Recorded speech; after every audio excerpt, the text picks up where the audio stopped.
कहते हैं आहार, निद्रा, भय और मैथुन। आहार मने भोजन, निद्रा मने नींद, भय यानी डर और मैथुन यानी सांसारिक सुख। इसी चार में हम भी गति करते हैं और इसी चार में पशु भी गति करता है। हम भी भोजन के लिए आप लोग यहाँ क्यों आए हैं? यदि हम आपसे प्रश्न करें कि आप सभी लोग भारत छोड़कर दुबई में क्यों आए हैं? हाँ, पेट के लिए। हाँ, यदि भगवान पेट न दिए होते तो कोई आदमी कोई काम न करता। और ये ऐसा अद्भुत मशीन भगवान ने बनाया है, कभी भरता ही नहीं है। अभी हमको पता चला है कि कल रात को आने के बाद कोई आधा किलो खाना खाया है। हाँ, हाँ, हमको उधर से पता चला। अब हम ये नहीं बताएंगे वो कौन है। कितना भी खाओ ये तुरंत खाली हो जाता है। पेट के लिए हम और आप सब दौड़ रहे हैं, न जाने क्या क्या कर रहे हैं। किसके लिए? पेट के लिए, भोजन के लिए। पशु भी दौड़ता है भोजन के लिए। हम भी सोते हैं, पशु भी सोता है। हम लोगों को भी डर लगता है, उसको भी डर लगता है। संसारिक सुख के मामले में पशु हमसे श्रेष्ठ है। क्यों? वो अपने ऋतु में ही गति करता है। अब मनुष्य का तो भगवान मालिक है।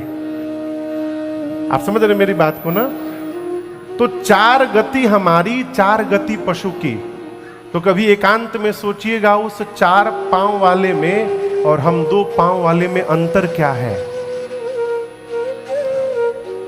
क्या अंतर है? उस यदि जो काम वो कर रहा है वही काम अपने राम भी कर रहे हैं, तो हम लोगों में और उस पशु में क्या अंतर है?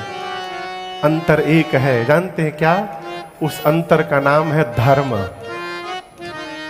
हम धर्माचरण कर सकते हैं और वो पशु धर्माचरण नहीं कर सकता है। ये जो धर्म तत्व है यही हमको पशुवत से मानवता की ओर लेकर जाता है और हमको जानवर से इंसान बना देता है। केवल धर्म तत्व।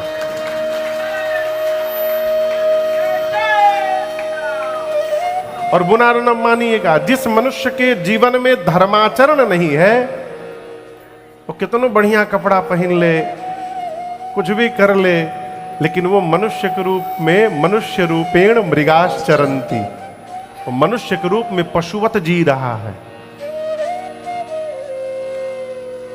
ये जो राम कथा लेकर गंगा हम और आप यहां बैठे हैं, ये राम कथा ही धर्माचरण के लिए उपयुक्त है। राम जी का जीवन ही धर्म पूर्वक है। एषः रामः विग्रहवान धर्मः। राम जी ही धर्म की प्रतिमूर्ति है। राम जी का जीवन धर्म की प्रतिमूर्ति है।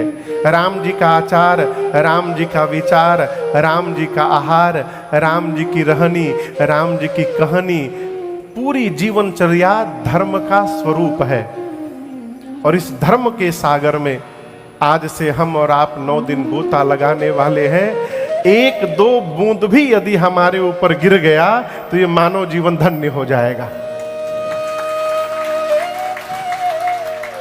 जिस ग्रंथ के आश्रय में बैठकर हम और आप यहां भगवत कथा रसपान करेंगे, इस ग्रंथ का नाम मालूम है आप लोगों को? किसको किसको पता है? और बाकी लोगों को नहीं मालूम है? ठीक है, आज पता चल जाएगा। यहां पढ़िए क्या नाम है। ग्रंथ मैंने समझते हैं ना? बुक। हाँ हाँ। कितने लोगों को पता था ये? पहले हाथ क्यों नहीं उठाए? महाराज आप ग्रंथ बोल दिए थे ना, उसमें हम डाउट में चले गए। इस ग्रंथ का नाम है, देखिए ग्रंथ उसको कहते हैं जो हमारे मन की ग्रंथि को खोल दे। ग्रंथि समझते हैं ना? गांठ, नॉट, अंग्रेजी में नॉट बोलते हैं भैया गांठ को। जो यहां नॉट लगा है, गांठ बंधा है, ग्रंथि है, इस ग्रंथि को जो खोल दे उसको ग्रंथ कहते हैं। हमारे व्यवहार में जो ग्रंथि लगा है उसको जो खोल दे उसको गांठ, उसको ग्रंथ कहते हैं। एक एक पद है, जगजीत सिंह जी का एक गजल का एक लाइन है,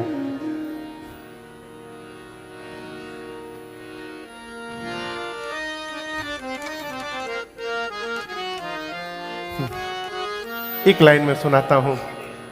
गांठ अगर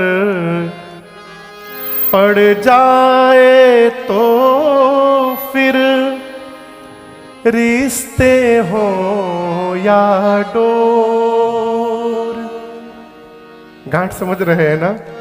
गांठ अगर पड़ जाए तो फिर रिश्ते हो या डोर। लाख